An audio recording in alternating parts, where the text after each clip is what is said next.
The sky is swirling, restless, alive. 1,000 dreams in stars survive. They dance like rivers across the air, a silent music everywhere.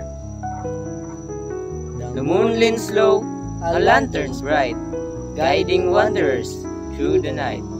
Its glow is soft, yet strong and near, a gentle voice that whispers clear. The village sleeps in shadows deep. The houses dream, the people sleep. Yet overhead, the heavens burn, with mysteries too vast to learn. O painted night, O storm of skies, you hold a question in our eyes. Why do we search? Why do we yearn? Why do we ache for the light's return? The brush strokes move, they twist, they cry, like restless thoughts that never die. They tell of struggles, love and pain, of fleeting joy, of hope's refrain.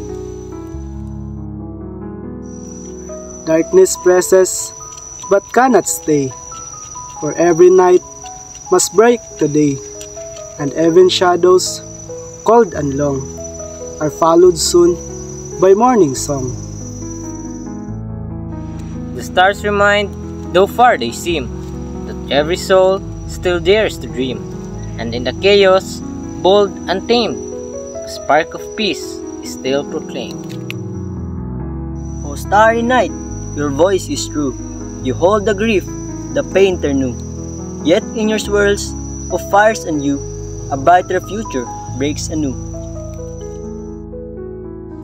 So may we learn from skies above that pain can bloom into pure love, and may we see with clearer sight the endless hope in every night.